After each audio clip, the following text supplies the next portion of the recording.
Alléluia, alléluia, alléluia. Gloire soit rendue à l'Éternel pour la grâce que nous avons ce jour de prendre encore la parole de l'Éternel pour enseigner le peuple de Dieu. Nous prions pour commencer. Père éternel, nous vous disons merci pour votre amour, pour votre grâce, pour votre bonté. Nous prions que votre Esprit Saint qui nous conduit tous les jours prenne encore le contrôle de ce moment au nom de Jésus-Christ. Seigneur, ouvrez-nous l'esprit pour comprendre les profondeurs de votre parole. Au nom puissant de Jésus-Christ, notre Seigneur et Sauveur. Amen. Alors, bien-aimés, très chers frères et sœurs dans le Seigneur Jésus-Christ, le thème de notre enseignement de ce jour est le suivant: l'arme infaillible. L'arme infaillible. Bien-aimés dans le Seigneur Jésus-Christ, pourquoi une arme d'abord? Oui, une arme parce que nous sommes dans une guerre. Bien-aimés dans le Seigneur Jésus-Christ, nous n'avons plus besoin de vous dire que ce monde est soumis à deux puissances. La première puissance, qui est la plus grande puissance, c'est la puissance de Dieu, tandis que de l'autre côté, nous avons la puissance du diable. Bien-aimés dans le Seigneur Jésus-Christ, depuis que nous sommes devenus des chrétiens, nous faisons partie désormais du royaume de Dieu. Et n'oubliez pas que le royaume de Dieu et le royaume de Satan sont opposés l'un à l'autre. Alors, là où nous parlons déjà d'opposition, nous parlons de conflit, nous parlons de guerre, nous parlons d'affrontement. Alléluia. Où l'un cherche à renverser l'autre, où l'un cherche à soumettre l'autre, à terrasser l'autre. Mais gloire soit rendue à notre Seigneur Jésus-Christ parce que la victoire est déjà remportée sur le monde des ténèbres par le sacrifice de notre Seigneur Sauveur Jésus-Christ. Néanmoins, bien-aimés dans le Seigneur Jésus-Christ, le Seigneur, nous ayant déjà donné la victoire, va nous donner des armes que nous devons utiliser maintenant pour maintenir l'ennemi, pour maintenir le diable et tout son royaume toujours assujetti. Alléluia. Alors, nous parlons de l'arme infaillible aujourd'hui. Bien-aimés dans le Seigneur Jésus-Christ, beaucoup de chrétiens pensent que l'arme la plus puissante au-dessus de toutes les autres armes est la prière.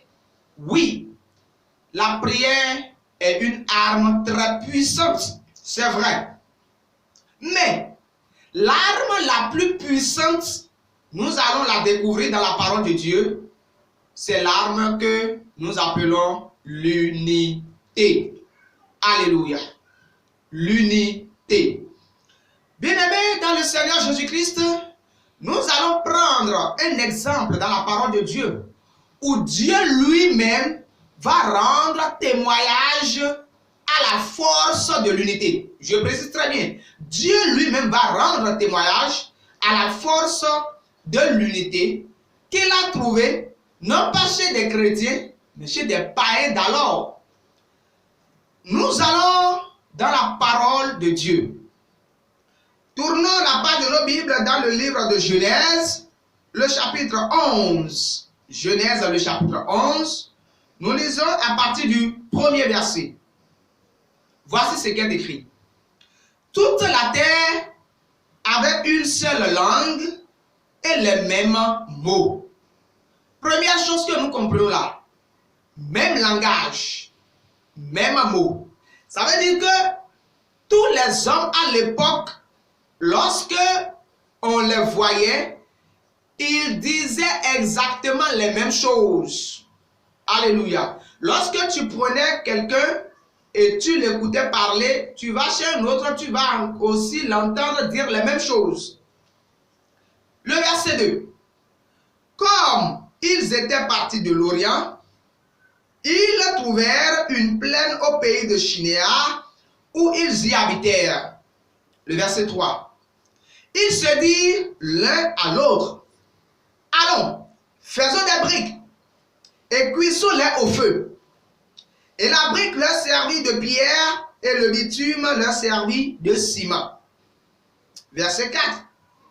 Il dit encore, allons, bâtissons-nous une ville et une tour dont le sommet touche le ciel et faisons-nous un nom, afin que nous ne soyons pas dispersés sur la face de toute la terre.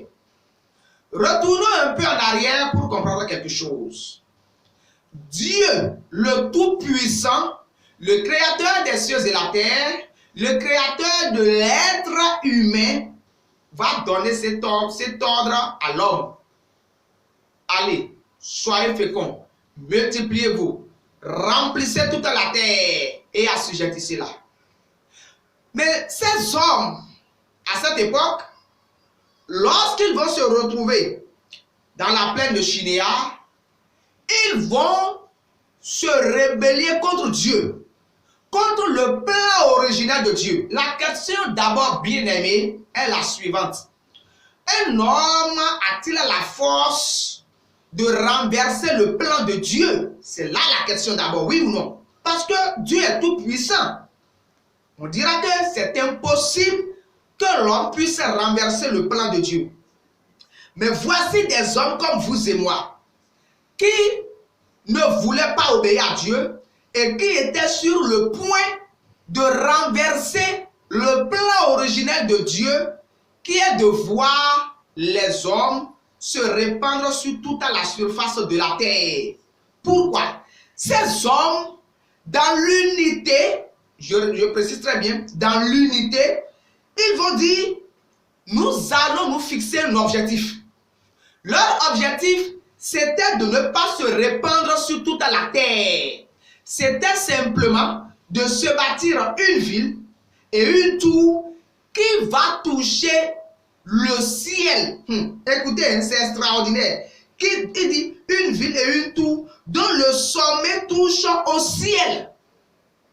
Bien aimé, regardez aujourd'hui, avec toute la technologie qui existe, avec toutes les avancées dans tous les domaines que nous connaissons aujourd'hui, un homme ou les hommes tous ensemble ont-ils déjà pu, jusqu'à présent, bâtir une maison dont le sommet touche le ciel? Est-il possible? Cela n'a encore jamais été possible, n'est-ce pas?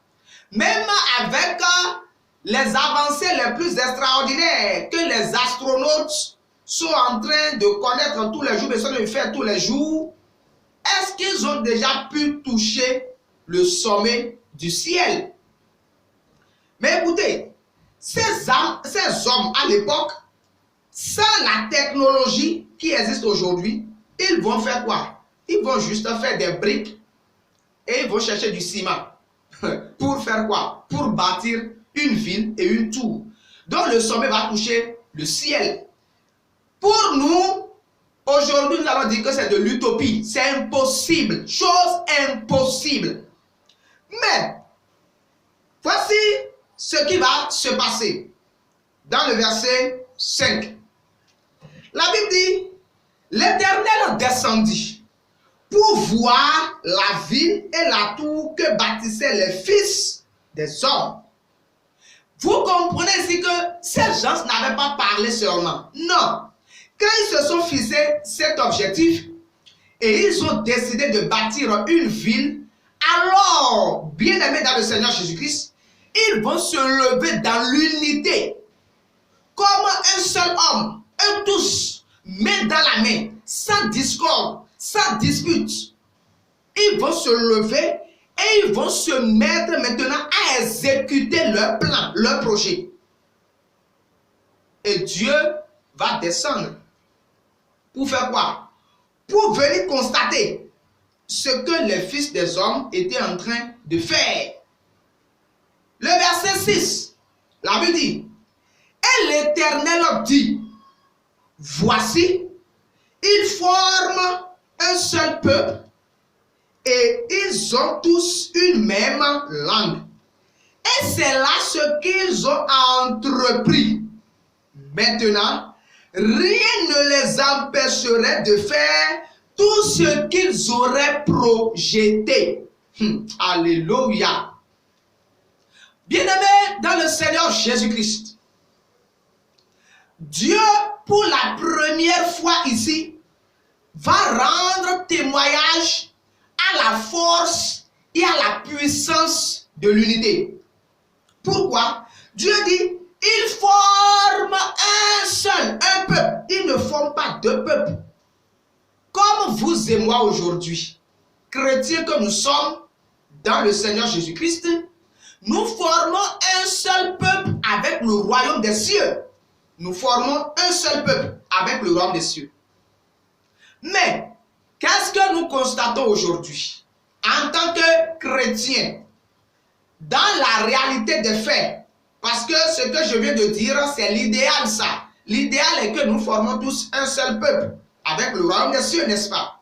Mais dans la réalité des faits, est-ce que nous formons réellement un seul peuple? Sinon que si on formait un seul peuple, pourquoi cette divergence de beaucoup de confessions religieuses où on se réclame à tout vent chrétien, mais au même moment, on se combat, on s'entre-déchire? Est-ce que réellement, dans la réalité des faits, nous formons un seul peuple? Est-ce que réellement, il y a l'unité? On continue. La Bible dit, ils ont tous une même langue. Et c'est Dieu lui-même qui est en train de parler. Bien-aimés dans le Seigneur Jésus-Christ, ça veut dire que ils ont tous le même langage.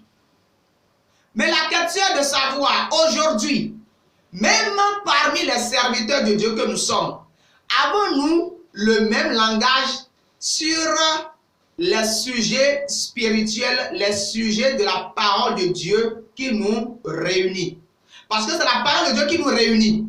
Mais sur cette même parole de Dieu, avons-nous le même langage sur tous les sujets? Non. C'est ce que ça veut dire. Oui ou non? Très bien. Alors, Dieu va dire, c'est là ce qu'ils ont entrepris. Ça veut dire que Dieu a vu leur décision, leur objectif. Ce que les hommes à l'époque ont décidé de faire, ils ont décidé de renverser le plan de Dieu. Les hommes ont décidé de bouleverser le plan de Dieu. Les hommes ont décidé d'annuler ce que Dieu lui a dit devoir se produire sur la terre. Et Dieu a rendu un témoignage favorable à ces hommes. À cause de quoi? De leur unité, malgré qu'ils étaient dans la rébellion. Dieu dit, maintenant, rien ne les empêcherait de faire tout ce qu'ils auraient projeté. Est-ce que vous comprenez ça, bien-aimés dans le Seigneur Jésus-Christ? Ça veut dire que si on comprend très bien ce verset, Dieu n'est pas en train de dire seulement que ils vont réussir à bâtir la tour et la ville seul. Dieu n'était pas en train de dire ça seul. Ça veut dire que d'abord, premièrement, Dieu reconnaissait que ces hommes, désormais, ils étaient capables de réaliser ça, ce qu'ils ont dit là. Ils étaient capables de réaliser ça. Et ça ne finit pas là. Dieu était en train de reconnaître aussi implicitement que en dehors de ce projet que les hommes là avaient à l'époque, non seulement ils allaient réaliser ce projet, mais tout autre projet qu'ils vont encore décider après ce projet-là, une fois qu'ils auraient terminé la réalisation de ce projet, tout autre projet qu'ils auraient encore entrepris, qu'ils allaient encore réussir à faire quoi? À réaliser encore tous ces projets-là. C'est le pourquoi on dit, maintenant, rien ne les empêcherait de faire tout ce qu'ils auraient projeté. Gloire à Dieu. Vous voyez ici la puissance, la force de l'unité. Quand on est ensemble, quand on a les mêmes objectifs, quand on a les mêmes goûts, les mêmes volontés, les mêmes souhaits, et qu'on travaille ensemble main dans la main, ce que ça donne, Vous voyez le témoignage que Dieu a rendu à cela ici. Et rassurez-vous, je le dis, je le répète encore, ce n'était pas des enfants de Dieu que Dieu a rendu ce témoignage. Ce n'était pas des chrétiens. Non, c'était plutôt à des païens. Alors, quelle était la seule solution que Dieu avait trouvée? Verset 7. Dieu dit, allons, descendons, et là même, sur les mêmes lieux, confondons leur langage, afin qu'ils n'entendent plus la langue les uns des autres. Verset 8. Et l'Éternel les dispersa loin de là sur la face de toute la terre, et ils cessèrent de bâtir la ville. Verset 9. C'est pourquoi on l'appela du nom de Babel, car c'est là que l'Éternel confondit la langue de toute la terre, et c'est de là que l'Éternel les dispersa sur la face de toute la terre. Bien-aimés dans le Seigneur Jésus-Christ, il y a une grande leçon ici. Quand Dieu va observer ces hommes, Dieu a compris que il n'y a rien, absolument rien à faire pour empêcher ces hommes-là de réussir leur mission, autre que de trouver un moyen pour briser leur unité. Parce que Dieu a vu que leur unité est une force extraordinaire, puissante, tellement puissante que ces hommes auraient pu utiliser cette unité-là pour confronter Dieu même en personne. Et Dieu a vu non. Dieu a vu que non. Il ne peut pas laisser faire. Et Dieu a vu que la seule solution, la seule et unique solution, c'était simplement de briser leur unité. Et c'était à cette seule condition-là que Dieu a pu vraiment réussir à faire quoi? À disperser les hommes sur toute la face de la terre pour que lui, Dieu, son objectif soit accompli. Celui de voir les hommes se multiplier et remplir toute la surface de la terre. Bien-aimés dans le Seigneur Jésus-Christ, c'est pour dire quoi? Comme je l'ai dit, nous sommes dans une guerre. Oui, une guerre contre le monde des ténèbres. Mais, lorsque nous aujourd'hui, en tant que chrétiens, nous ne pouvons pas comprendre que l'arme infaillible contre Satan et contre tout son royaume, c'est l'unité des chrétiens, c'est l'unité des frères, c'est l'unité des sœurs. Et où, même dans nos assemblées chrétiennes locales, il y a des divisions, il y a des groupes, il y a des clans. Je précise bien, il y a des clans. Et où on dit, il y a tel groupe pour tel genre de personnes, pour telle catégorie de personnes, pour telle classe de personnes.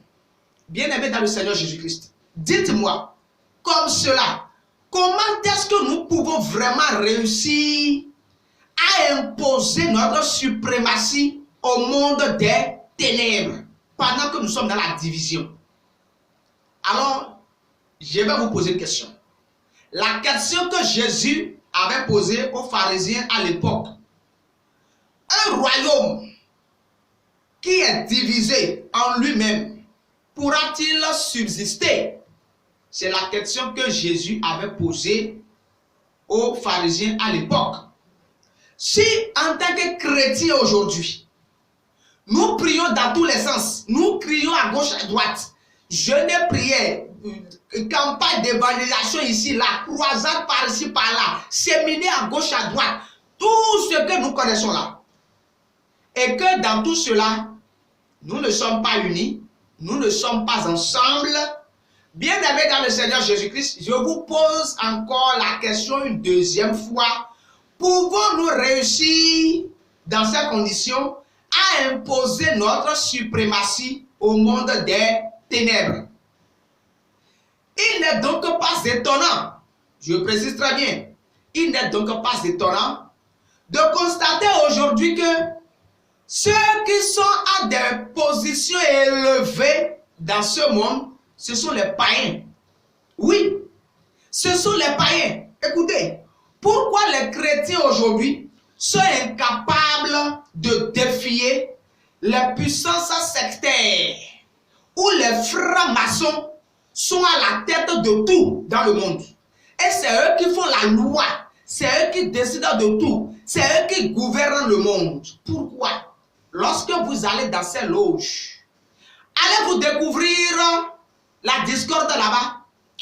Allez-vous découvrir dans ces loges la division? Allez-vous découvrir dans ces loges franc-maçonniques la dispute? Non. C'est parce que là-bas, il y a une très grande organisation et une très grande discipline. Je le dis et je le répète. Une très grande organisation et une très grande discipline. Où tout le monde a un même objectif. Et où tout le monde travaille main dans la main, dans un même accord, sans se trahir. Pour faire quoi? Pour réussir à imposer leur pensée diabolique à ce monde. Et dites-moi, est-ce qu'ils ont réussi? Ils ont réussi et ils continuent de réussir. Mais au même moment, qu'est-ce qui se passe au milieu des enfants de Dieu? Je ne dirais même pas à l'échelle internationale ou à l'échelle mondiale, mais je dirais d'abord, commençons par la base. Déjà dans les familles chrétiennes que nous sommes, déjà depuis la maison, division entre papa et maman, division entre les frères et sœurs, même père, même mère, mais qui se réclament chrétiens. On n'est pas ensemble, on n'est pas unis. Division, conflit entre les parents et les enfants. Et pourtant, on dit qu'on est famille chrétienne. Et on se déplace avec cette division, cette querelle, cette dispute. Et on se retrouve ensemble dans l'église locale. Et quand on se retrouve ensemble dans l'église locale, on nourrit encore là des divisions, des querelles, des disputes, des divergences. Et comme cela, quand on est dans cette vie d'embrouillamini, on se met encore ensemble, on se tient les mains et on dit qu'on est en train de faire veiller de nuit. Pour faire quoi? Pour attaquer le monde des ténèbres. Dites-moi, comment est-ce que ça peut marcher? On va à la montagne ensemble. Pour faire quoi? Pour aller prier et invoquer la présence de Dieu. Dites-moi, Dieu est-il un Dieu divisé? Dieu est-il un Dieu divisé? Quand on dit Dieu le Père, Dieu le Fils, Dieu le Saint-Esprit, sont-ils divisés? C'est là la question. Si Dieu n'est pas divisé, et si Dieu est dans l'union, dans l'unité, alors pourquoi des chrétiens, enfants de Dieu que nous sommes incapables aujourd'hui de reconnaître que l'arme la plus puissante, l'arme infaillible qu'on utilise pour remporter toutes les victoires, c'est l'arme de l'unité. Nous sommes incapables de comprendre cela. Et nous nous dérangeons dans les autres choses. Nous courons derrière les autres choses, croyant que c'est cela qui va nous donner la victoire.